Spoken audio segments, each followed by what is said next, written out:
कार्यकर्ता आहेत बाबेसाहेब कार्यकर्त्या त्यांनाही विनंती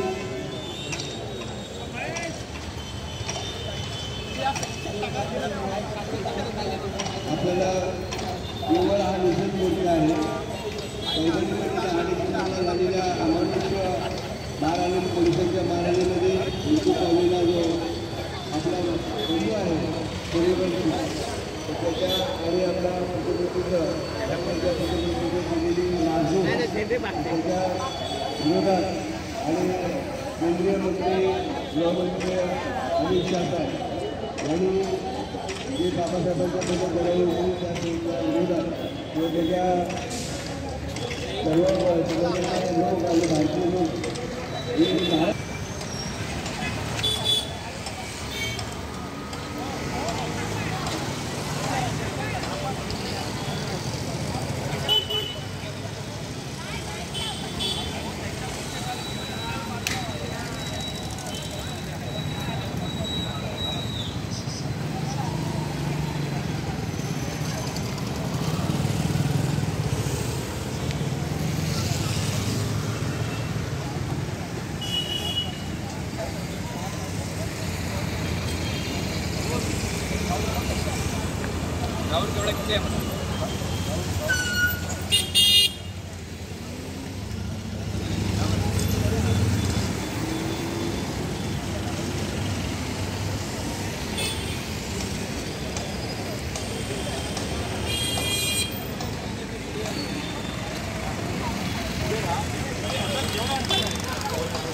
बाहेर कोणी थांबू नका बाहेर कोणी थांबू नका बाहेर कोणी थांबत नाही माईक घ्या माईक घ्या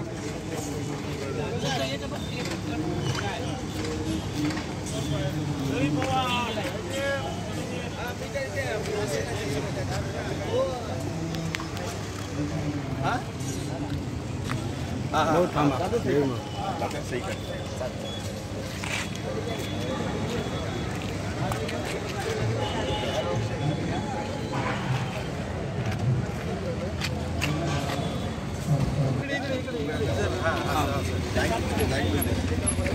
ते सही घाल तुमच्याकडे येतील आपल्या लाईन मध्ये थांबा आपल्या लाईन मध्ये थांबा सही घाल ते येतात तिकडे लाईन मध्ये थांबा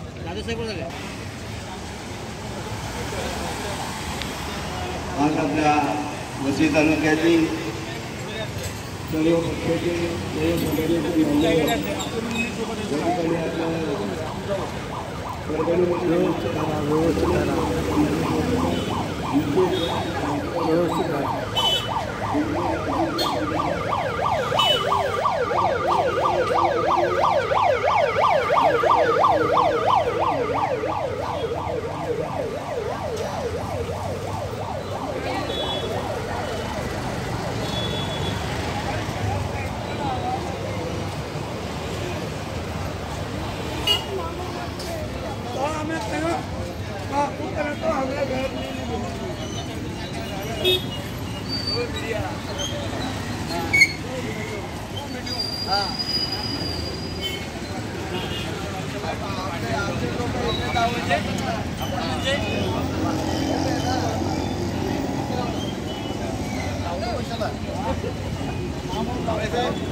हो पाठवू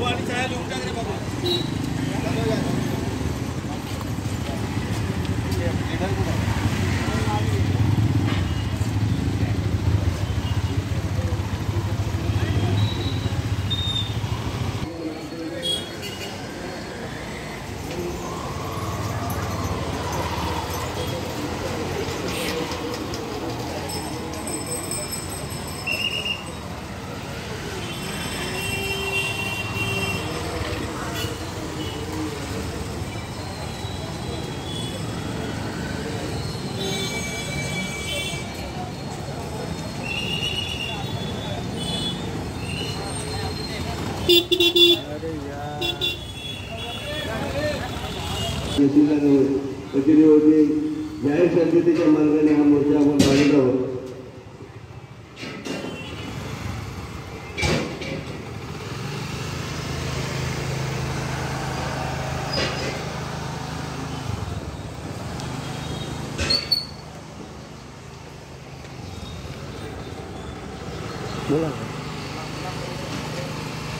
भारताला स्वातंत्र्य मिळालं 1947 आणि 1949 मध्ये भारताचं संविधान विखुरलेल्या देशाला एकत्र करण्याचं काम संविधानाने केलं आहे आणि ते 26 जानेवारी 1950 रोजी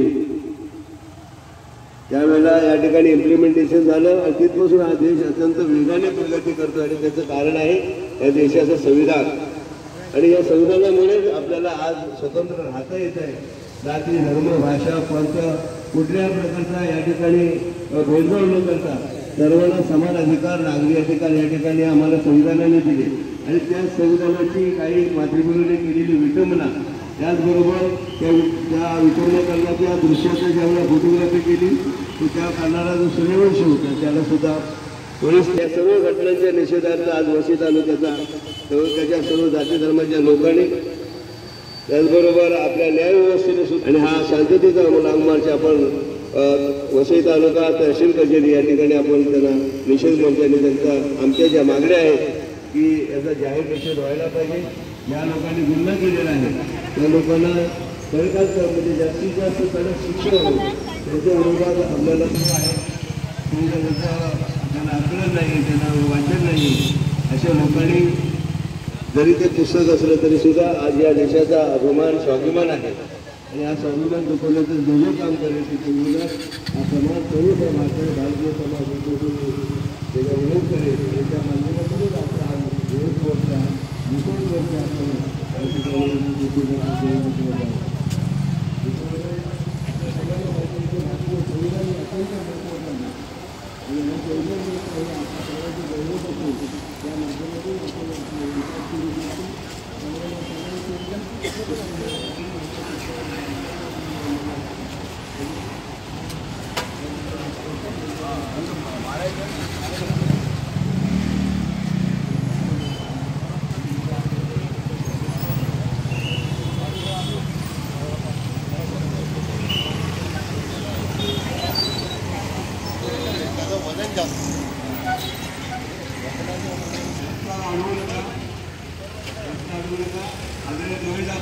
पुढे येत आहे आपले माझी मामा त्यांनी पुढे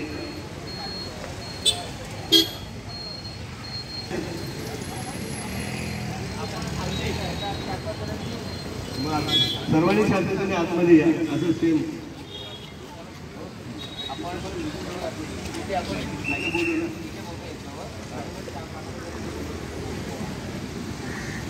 चल आतमध्ये सर्वांनी या.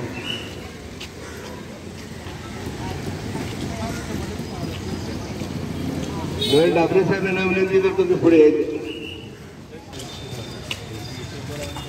काही लोकांच्या सह्या बाकी आहेत त्या घेऊया.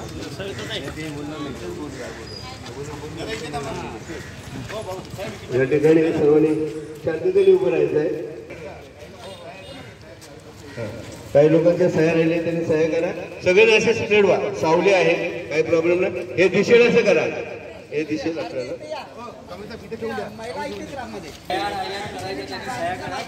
कुठे बॅनर इकडे या पुढे या पुढे या मागे इकडे आता अडवा घ्या इकडे या तुम्ही या ना या पहिला मागे या ताट पकडा हा सुरेश मंचेकर सुद्धा आलेले आहेत आपल्याकडे. एक कॉन्स्टिट्यूट इकडे एक कॉन्स्टिट्यूट या मॅडम या महिलांनी इकडे सर्वांनी शांततेचा काळ 2 मिनिटांमध्ये आपण 15 मिनिटांमध्ये टाइम दिलेला आहे. 15 मिनिटात आपण वरती जाऊ. पहिले या ठिकाणी आजचा निषेध मोर्चा का काढण्यात आल्यातून सर्वांना आपण या ठिकाणी डाबरे साहेबांनी आमचे महापौर सांगतील आणि तदनंतर आपण सर्वांनी या ठिकाणी थांबायचे. आपले 2 किंवा 5 प्रतिनिधी वरती जातील. आदरणीय गोष्टी साहेबांना निवेदन देतील निषेधाचं. तर मी आदरणीय डाबरे साहेबांना कुठल्याही प्रकारचं आताताईबांना घोषणा नाही काही नाही कोणा इतर कुठली वाच्यता नाही फक्त ह्या निषेधाच्या संदर्भात बोलावं असं त्यांना विनंती करतो. धन्यवाद.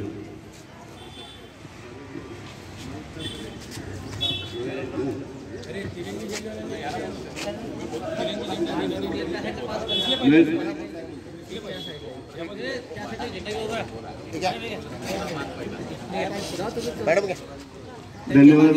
विविध संघटना त्याचबरोबर आपल्या वसई तालुक्यातील सर्व जाती धर्माचे लोक या ठिकाणी दोन दोन का तर मित्रांनो, आपल्याला माहिती आहे की 10 डिसेंबर 2024 रोजी परभणी या ठिकाणी डॉक्टर बाबासाहेब आंबेडकरांच्या समोर, पुतळ्याच्या समोर, गणपती पुढे साळवी साहेब, बाबासाहेब आंबेडकरांच्या पुतळ्याच्या समोर एका काचेच्या दावदानामध्ये आपल्या देशाची राज्यघटना ठेवण्यात आली होती आणि ती राज्यघटना एका माथेफिरूमध्ये ज्यांना सर्टिफिकेट दिलेलं आहे आपल्या मुख्यमंत्र्यांनी की ते माथेफिरू होता म्हणून किंवा वेडा होता की त्याला काय अन्याय असते, तर एका माणसाने त्या ठिकाणी त्या संविधानाची या प्रतिकृतीची विटंबना केली. दुसऱ्या दिवशी जो त्या ठिकाणी त्या विटंबनेच्या विरोधात आपल्या लोकांनी त्या लॉंग मार्च काढला, थोडंसं आंदोलन झालं, हेही आम्ही मान्य करतो की तसं होता का म्हणा. परंतु त्या आंदोलनाचं ज्यावेळेला चित्रीकरण करत असताना आपल्या न्यायव्यवस्थेमध्ये म्हणजे आपल्या कायद्याच्या अभ्यासक 3ऱ्या वर्षाचा अभ्यासक सूर्यवंशी हा चित्रण करत असताना त्या ठिकाणी पोलिसांनी त्याला पकडलं आणि आपल्या कस्टडीमध्ये नेऊन त्याला एवढं मारलं की त्या मारण्यामध्ये त्याचा मृत्यू झाला.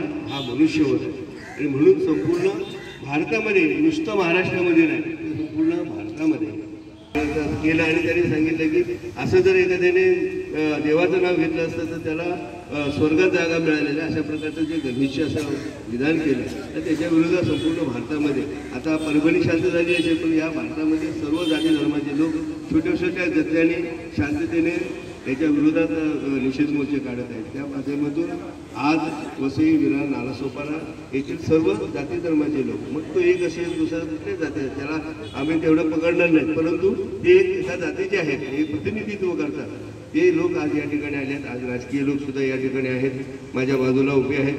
तर त्यांनी हा मोर्चा आपण शांततेने काढावा वसई तालुक्यामध्ये. कारण संविधान जे आहे हे संविधान कोणाच्या बापाचं नाही, या देशाचं संविधान आहे. आणि संविधान ज्यावेळेला 75 पूर्ण अमृत महोत्सव होतो संविधानाचा चालू आहे संपूर्ण भारतामध्ये, आणि त्या कालावधीमध्ये अशा घटना घडल्या जातात. या देशामध्ये या महाराष्ट्र राज्यात निवडणुका झाला, त्या निवडणुकांच्या त्या माध्यमातून अनेक ठिकाणी वेगवेगळ्या प्रकारची मतांतरं झाली आणि त्या माध्यमातून लक्ष विचलित करावं अशा दृष्टिकोनातून ही जी व्यवस्था आपल्या विरोधात जे काय करत आहे उमांडायचं आहे. या ठिकाणी खास करून ओबीसी समाज जो आहे हा ओबीसी समाज, आणि तो काय बौद्ध समाजाचा नव्हता, डायरेक्टली सांगतो तुम्हाला, वडार समाजाचा असणारा विद्यार्थी ती मरेपर्यंत मारला गेला, त्याच्यात त्याचा मृत्यू झाला.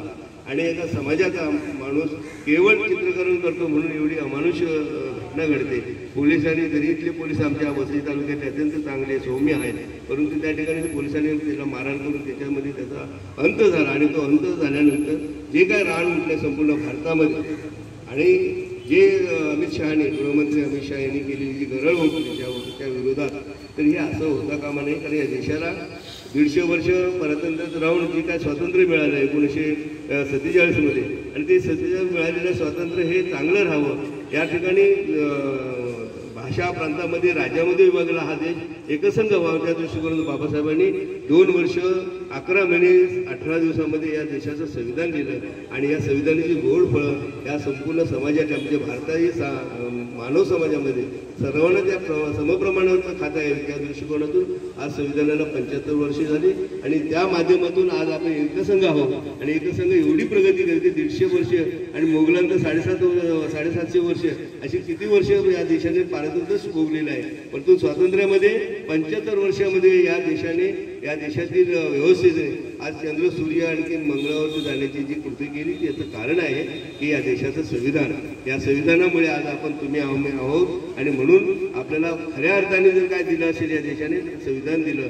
नेल्सन मंडेलाला विचारलं, मंडळी जेव्हा या ठिकाणी आले तेव्हा विचारलं 96 मध्ये त्यांना की तुम्हाला या देशापासून काय पाहिजे, तर मला काही नको, या देशाचं संविधान मला पाहिजे. मग असं एवढं मोठं महान जे ग्रंथ आहे तुमच्या आमच्या उत्कर्षासाठी लिहिलेला बाबासाहेबांनी, त्या ग्रंथाचं आज काही प्रमाणामध्ये जी काही विडंबना होते ती तुम्हा आम्हाला लांछनास्पद आहे आणि म्हणून इथला समाज जो आहे मानव समाज आहे त्यांनी रस्त्यावर उतरलं पाहिजे. या देशाची संविधान आहे म्हणूनच तुम्ही आम्ही आहोत. आपला उत्कर्ष या देशातला कुठलाही नागरिक असू तो त्याला कुठेही जाता येतं, कुठेही राहता येतं, बोलता येतं, खाता येतं. असे प्राथमिक जे मनुष्य अधिकार दिलेले आहेत ते संविधानाने दिले आहेत. इथले कुठल्या एखाद्या जातीच्या ग्रंथाने आम्हाला दिले नाहीत आणि म्हणून संविधान हे सर्व जाती धर्माचा ग्रंथ आहे आणि तो आपल्याला स्वीकार केला पाहिजे, त्याला संरक्षित केलं पाहिजे आणि त्या माध्यमातून आज सर्व जनता या ठिकाणी उपस्थित आहे. तर माझं मित्रांनो तुम्हाला सर्वांना विनंती आहे की आपण हे आणलेले निषेध निवेदन आहे त्याच्यावरती सह्या करा आणि यापुढे मी इथे थांबतो आणि आदरणीय ताई आहे उपस्थित त्यांना मी 2 शब्द बोलण्याची विनंती करतो.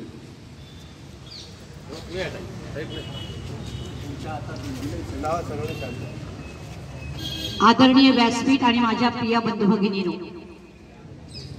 ज्या संविधानावरती आपल्या देशाचा कारभार चाललेला आहे, ज्या संविधानावरती आपल्याला स्वातंत्र्य मिळालेलं आहे आणि त्या स्वातंत्र्याने आपल्याला जगण्याचं आपण कशा प्रकारे जगलं पाहिजे हे ज्या संविधानाने दिलेलं आहे त्या संविधानाची जर पायमल्ली होत असेल आणि अशा प्रकारची घटना आपल्या देशाच्या कोणत्याही कानाकोपऱ्यात जरी घडली तरी सुद्धा आपण सर्वजण जागृत आहोत आणि त्या दृष्टीने आपण सर्वजण इथे एकत्र जमलेलो आहोत. किती व्यक्ती आलेल्या आहेत त्या महत्वाच्या नाहीत, पण आपला निषेध करणं आणि आपल्या या भावना आहेत त्या सरकारपर्यंत पोहोचवण्यासाठी आज आपण सर्वजण इथे आलेलो आहोत. मला पहिल्या प्रथम तुमच्या सगळ्यांचं मनापासून अभिनंदन करायचं आहे की आपण दाखवून देतात आपण शांत नाहीये. जे काही चाललेलं आहे त्याचा विरोध करण्यासाठी, त्याचा निषेध करण्यासाठी आज आपण इथे आलेलो आहोत. ज्या संविधानानं आपल्याला कसं जगायचं हे जे दिलेलं आहे त्याची जर पायमल्ली होत असेल, त्याची विटंबना होत असेल आणि जर संविधानाला एखाद्याने केलेलं आहे त्याला वेळ ठरवायचं आणि मग त्याच्यामधली जी धार आहे ती कुठेतरी बोथट करायची, अशा प्रकारचे चाललेलं आहे का याचा देखील विचार व्हायला हवा. नक्की घटना का घडलेली आहे, कशामुळे घडलेली आहे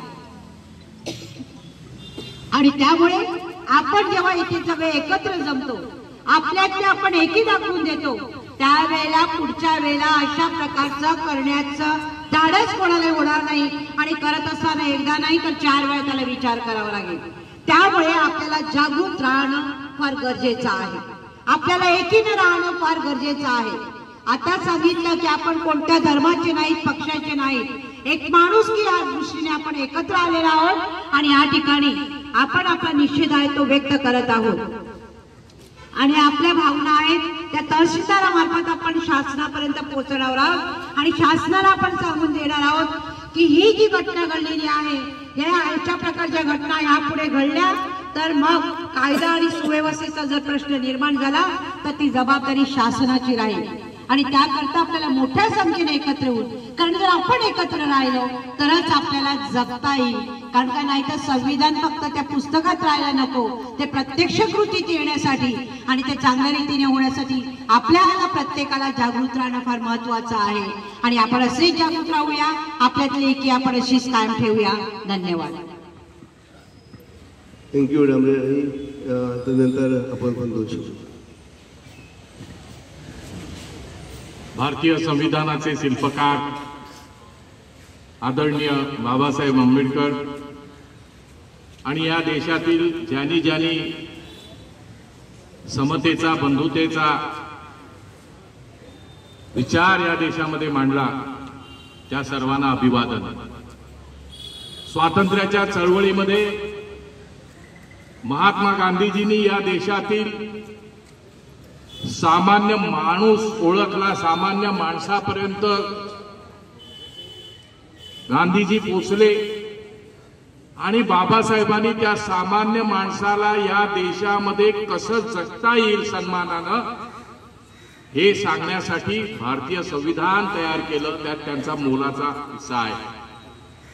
हा या देशातील जगणाऱ्यांचा एक मोठा ग्रंथ आहे की माणूस या देशात कसा जगेल.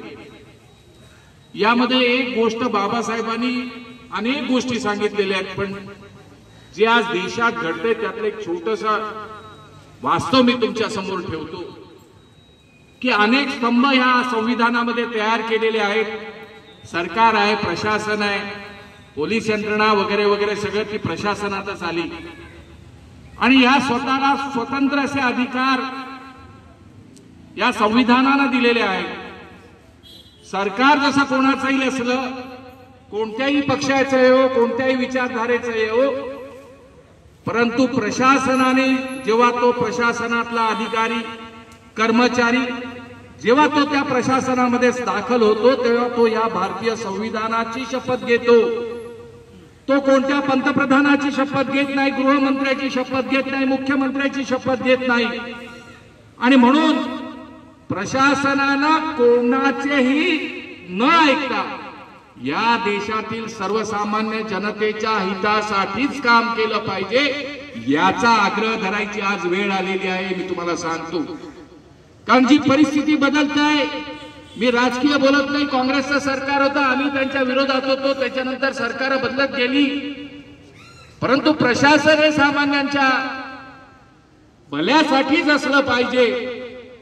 वरून जर या देशाला तो जर या देशातील नागरिकाच्या संविधानाच्या किंवा नागरिकाच्या हक्काच्या किंवा त्याच्या जगण्याच्या विरोधात असेल तर तो पाळला नाही पाहिजे। त्या प्रशासनानं हा आग्रह धरायची आज आपल्याला वेळ आली आहे। त्याच्यासाठी चळवळीशिवाय दुसरा कोणताही मार्ग नाही। आपण कौतुक करतोय की आपले काही ना काय असून दे, आपण निषेध करतोय, परंतु मोठ्या प्रमाणात याची चळवळ एकमेकाला जोडायची गरज आहे। कारण असे हल्ले आणि ह्या सगळ्या गोष्टी आज आपण गेली 10 वर्ष 12 वर्ष आपण बघतच आलेलो आहोत आणि त्याच्यात वाढ होत जाताना आपण दिसतोय। विचारधारा जी आहे त्या विचारधारेचं एकीकरण होऊन एकत्र चळवळ जर उभी राहिली तर ह्या देशाला बाबासाहेबांनी सांगितलेली दिशा, गांधीजींनी सांगितलेली, टिळकांनी सांगितलेली आणि अनेकांनी सांगितलेली दिशा आपण देऊ शकतो। ती चळवळ आपण बांधूया आणि प्रशासनाला मी इथे पुन्हा एकदा सांगू इच्छितो आणि आपण सगळ्यांच्या वतीने आपणही सांगितलं पाहिजे की प्रशासनानं कोणत्याही सरकारचं न ऐकता, हा ते न्यायिक असेल तर ते सरकारचं जरूर प्रशासनानं ऐकलं पाहिजे, परंतु जर सामान्य माणसावर ज्या माणसाला तुम्ही नेऊन मारलं त्या माणसाचा गुन्हा काही नसताना तुम्हाला मारण्याचा अधिकार कोणी दिला? तुम्हाला प्रशासनातून सांगितलं का, सरकारमधून सांगितलं, वरिष्ठांनी सांगितलं का की तुडवा याला म्हणून? याचा आम्ही इथे सर्वजण तुमच्यासारखाच मी सुद्धा निषेध करतो आणि मी विनंती करतो प्रशासनाला, मग ते कोष्टी साहेब असोत, तहसीलदार असोत, पोलीस प्रशासनाचे प्रमुख असोत, दैनंदिन व्यवहारामध्ये दैनंदिन विषयामध्ये सामान्य माणूस सरकारचं न ऐकता केवळ सामान्य माणसाला न्याय होईल, त्याच्यावर अन्याय होणार नाही असं प्रशासनाने वागावं। यासाठीची चळवळ आपण सुरू केली, यासाठीचा आग्रह आपण धरूया, तरच या देशामध्ये ही जी प्रवृत्ती आता जी काही धार्मिक प्रवृत्ती जी वरती येते आणि त्याच्यातून ज्या काही गोष्टी घडताना दिसत आहेत किंवा संविधान आमचं नाकारायचं, काहीतरी धर्माचं एक हे पुढे करायचं आणि संविधान नको आम्हाला, आमचा धर्म आम्हाला पाहिजे, हे त्याच्याशिवाय आपलं थांबणार नाही। कारण ही आंदोलनं संघर्ष केल्यानंतर पुन्हा पुन्हा पोलिसांची आणि सरकारचा विरोध हा आपल्या आंदोलनकार्यानं आहे। म्हणून ह्याच्यासाठी चळवळ ठेवूया की प्रशासनाने स्वतंत्रपणे वागलं पाहिजे, जनतेच्या हितासाठी वागलं पाहिजे। सर्वांचं मी पुन्हा एकदा अभिनंदन करतो की आपण सर्व ज्या संख्येने आहोत त्या संख्येने आपण ही चळवळ आपण मोठी वाढूया, चळवळ सोडूया। ही कोणत्या समाजाची, कोणत्या पंथाची, एकाची चळवळ न राहता तमाम या देशातील गोरगरीब नागरिकांची आणि संविधानावर विश्वास ठेवणाऱ्या सर्वांची चळवळ असेल अशी अपेक्षा व्यक्त करून मी माझे 2 शब्द संपवतो। जय हिंद, जय महाराष्ट्र। या ठिकाणी बंजारा समाजाचे सन्माननीय आनंद चव्हाण अध्यक्ष आहेत, ते सुद्धा आलेले आहेत। फक्त 2 ते 3 मिनिटं आपल्याला आता वेळ आहे, साहेबांनी वरती बोलवलंय, तर मी आपल्याला विनंती करतो की आपलं फक्त म्हणणं 2 मिनिटांमध्ये। नमस्कार, सन्माननीय व्यासपीठ मित्रांनो, हा जो देश चाललेला आहे हा संविधानावरती चाललेला आहे आणि हे संविधान म्हणजे काय साधी गोष्ट नाहीये। मी नेहमी म्हणतो, न गीता पर, न बाइबल पर, न कुरान पर, ये देश चलेगा संविधान पर। याचं कारण एकच आहे, या देशाच्या पंतप्रधानापासून तर जे खालच्या वर्गातले लोक आहेत, जे समाजापासून एक व्यवस्थेपासून लांब राहिलेली आहे, त्यांनाही जो बाबासाहेबांनी अधिकार दिलाय एक मताचा, तो अधिकार पंतप्रधानाबरोबर आहे। याच्यात आणि त्याच्यात कुठल्याही प्रकारचा फरक नाही आणि हा अधिकारच या देशाला वाचवणार आहे।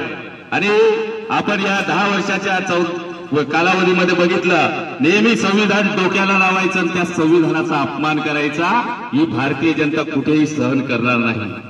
मित्रांनो, बाबासाहेबांनी एका समाजासाठी काम केलं नाही, त्यामुळे इथे एक समाज आलेला नाहीये, प्रत्येक समाज आहे.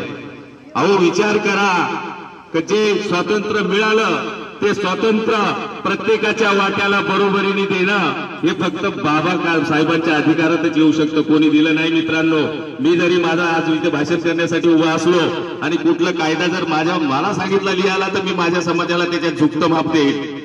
त्या मतदानामध्ये फरक करेल, त्या मतामध्ये फरक करेल, पण बाबासाहेबांनी कोणाबद्दलही कुठलाही फरक केलेला नाही. आणि हा न केलेला फरकच या हिंदुस्थानाला एक ठेवू शकतो. त्याच्यामुळे आम्ही यांना इथून एक चेतावणी देतो की याच्या पुढे संविधानाप्रमाणे वागले नाही तर तुम्हाला घरचा रस्ता मोकळा आहे. जय हिंद, जय महाराष्ट्र. या ठिकाणी आपला भारतीय विद्यार्थी मोर्चा राष्ट्रीय प्रभारी म्हणून राकेश गायकवाड आले. त्यांनी एका मिनिटामध्ये फक्त तुम्ही आल्याबद्दल आपण सांगायचं, जास्त बोलू नका. आधीच आयोजकांनी सांगितलेलं आहे की जास्त बोलू नका, पण मला असं वाटतं की ज्या काही महत्वाच्या गोष्टी आहेत त्या आपल्यासमोर थोडक्यात मांडू इच्छितो, कारण जास्त वेळ नाही आहे. बांधवांनो, सोमनाथ सूर्यवंशी या भीमसैनिकाचा जो मृत्यू आहे तो ज्युडिशियल कस्टडीमध्ये झाला 11 डिसेंबर रोजी, आणि जवळजवळ 16 दिवसांचा काळ लोटून गेलेला आहे आणि अजून सुद्धा आपल्या त्या भीमसैनिकाला न्याय मिळाला नाही, त्यांच्या आईंना अजूनपर्यंत न्याय मिळाला नाही आणि आपल्या समाजाला अजूनपर्यंत न्याय मिळाला नाही.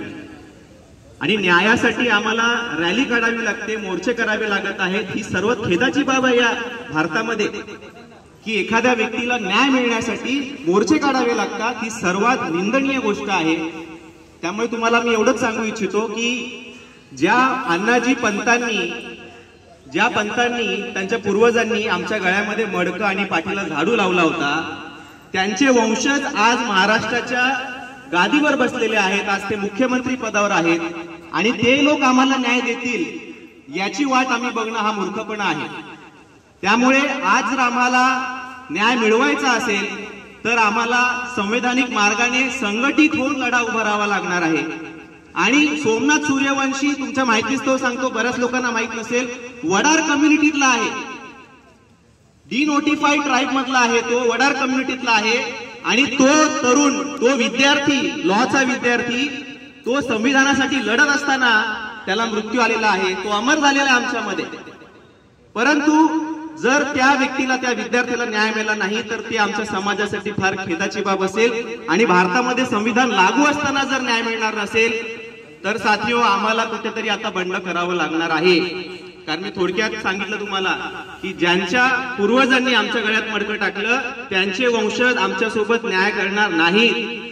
एवढंच नव्हे तर बीडमध्ये जी घटना झाली, संतोष देशमुख, परभणीमध्ये हे झालं आणि बीडमध्ये संतोष देशमुख, म्हणजे एक मराठा सरपंचाची हत्या होते आणि अजून सुद्धा 17 दिवस लोटून जातात, परंतु अजूनही कारवाई झालेली नाहीये. त्यांचे गुन्हेगार कोण आहे अजूनपर्यंत सापडलेले नाहीयेत.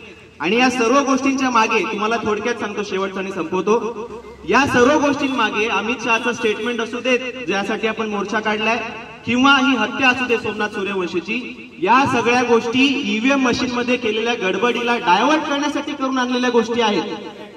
आणि या सगळ्या गोष्टी ज्या आहेत ह्या इव्हेंट मॅनेजमेंट मधून ठरवल्या जातात की दंगल कुठे घडवायची, कोणाला मारायचं, कोणाला उचलायचं, कोणाची घरं फोडायची, हा सगळा इव्हेंट मॅनेजमेंटचा प्रकार आहे. दंगल ही कुठल्या एका दिवसात घडत नाही, याला महिनोमहिने याला पूर्ण प्लॅनिंग केलं जातं आणि प्लॅनिंगच्या तहत हे सगळं केलं गेलेलं आहे.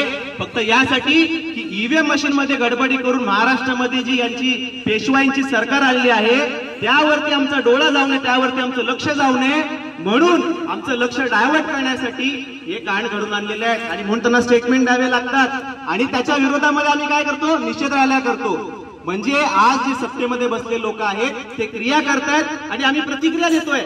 आम्ही सत्तेमध्ये कधी येणार, आम्ही कधी क्रिया करणार, जोपर्यंत आम्ही संघटित होणार नाही तोपर्यंत आम्ही सत्तेमध्ये येऊ शकणार नाही. आम्ही जोपर्यंत तळागाळामध्ये टटाटटामध्ये आम्ही विभागलेले राहू तोपर्यंत आमची सत्ता या देशामध्ये येऊ शकणार नाही आणि तोपर्यंत आमच्या समाजाला न्याय मिळणार नाही. लक्षात ठेवा, न्याय मिळवायचा असेल तर आमची सत्ता आणणं फार महत्वाचं आहे. त्यामुळे कुठल्या नेत्याच्या पाठीशी न राहता जनतेनं आता खंबीरपणे उभं राहिलं पाहिजे, जनतेनं समोर आलं पाहिजे आणि जनतेने संघटित होऊन आता या शक्तीला चॅलेंज केला पाहिजे. हे जर आपण केलं तर या देशामध्ये खरी सत्ता टिकून राहील आपल्या बहुजनांची आणि तरच संविधान या देशामध्ये टिकून राहील. आपण सर्व बांधव वेळात वेळ काढून आला त्याबद्दल सर्वांचा आभार, धन्यवाद. जय भीम, जय भारत. धन्यवाद दादा. आपली आमचे महापौर दादा 2 शब्द बोलतील एवढी विनंती करतो. अनेक मान्यवरांनी संविधानाच्या बद्दल प्रतिक्रिया दिलेल्या आहेत. इथे हे किती दिवस चालणार आहे आपण बघता. प्रत्येक दिवशी कुठे ना कुठे दलितांवर, कुठे ना कुठे आदिवासींवर, कुठे कुठे ओबीसीवर असे अनेक हल्ले आपल्यावर होत आहे. जे आता आपल्यातलाच संविधान प्रेमी सोमनाथ सूर्यवंशी वडार समाजाचा मुलगा, होतकरू मुलगा, संविधानावर असलेला त्याचा अभ्यास आपण बघता. मीडियाने नाही दाखवलं परंतु युट्यूबवाल्यांनी प्रत्येक चॅनलने दाखवलं. मीडिया आपल्याला माहिती आहे की मीडिया दाखवणारच नाही आपल्या समाजात. परंतु जेव्हा बघितलं तेव्हा लक्षात आलं की कुठल्याच सीसी कॅमेऱ्यामध्ये सूर्यवंशी हाचा फोटो दिसला नाही, कुठल्याच गाड्या फोडताना दिसला नाही, कुठेच मारामारी करताना दिसला नाही. परंतु एक होतकरू मुलगा हा कुठेतरी पुढे जाईल आणि संविधानावर असलेला प्रेम हे कुठेतरी कोणाच्या तरी मनात खटकत असेल आणि बरोबर घरातून उचलून त्याला नेला आणि लगेच आपण बघता की हृदय विकाराने त्याचं निधन झालं असं आपल्याला विधानसभेत आपण ऐकलं. परंतु नंतर त्याचा रिपोर्ट आला तर माहीत पडलं की त्याला भरपूर मारहाण झालेली. या प्रकारचं आता षडयंत्र चालू झालेलं आहे. मित्रांनो, लगेच आपण बघता का लोकसभेमध्ये जे आपण देशाचा जो महत्वाचा जो पद आहे गृह राज्यमंत्री, आज अशा पदावर असणारे अमित शाह यांनी जी टिप्पणी केली म्हणजे त्यांनी लिहून आणलेलं आणि मनात जे होतं ते सर्व निघालं बाबासाहेबांबद्दल. आणि बाबासाहेबांचं नाव जेव्हा घेता तुम्ही, ज्या संविधानावर तुम्ही तिथे बसता आणि जेव्हा अशी गोष्ट करता त्याचा लगेच त्यांना परिणाम बघितला असेल की आज पूर्ण भारतामध्ये अनेक ठिकाणी बाबासाहेब काय हे माहीत पडलं. आज मला अभिमान आहे का आपल्या प्रत्येक जाती धर्माचे लोक इथे आहेत. मी आवर्जून सांगतो की आपल्या समाजामध्ये पण प्रत्येकाला झेंडा घ्यायचा आहे. जवळजवळ 20 ते 25 संघटनेने निवेदन दिलं वेगवेगळ्या पद्धतीने. परंतु जर एकत्र जर हे निवेदन दिलं असतं तर समाजाची आणि आपल्या बाबासाहेबांवर प्रेम करणारे लोक कितीही दिसले असते. आता 2 दिवसामध्ये मला वाटतं दादाने सांगितलं 1-2 दिवसातच सर्वांना मेसेज गेला आणि जेवढे लोक आले त्यांचं मी इथे मनापासून आभार मानतो. परंतु जर आज संविधानावर, बाबासाहेबांवर, सूर्यवंशी सारखा आपला होतकरू मुलगा आपल्यातून गेला, जर आपण याच्यावर असे मोर्चे नाही आणले, असे आंदोलन नाही केले तर असे कितीतरी मुलं आपल्यातून होतकरू जे आहेत, जे आता कोण डॉक्टर आहेत, कोण वकील आहेत, अशा लोकांना, अशा मुलांना त्यांच्या नजरेत आहेत सर्व आणि अशाच लोकांना ते नेऊन त्यांच्यावर गुन्हे दाखल करतात. म्हणून आपल्याला विचार करायचा आहे की सर्व समाजाच्या लोकांनी आपल्याला एकत्रित यायचं आहे. आपण बघता कुठे आंदोलन झालं का तिथे झेंडे घेऊन फक्त जयभीमवाले दिसतात.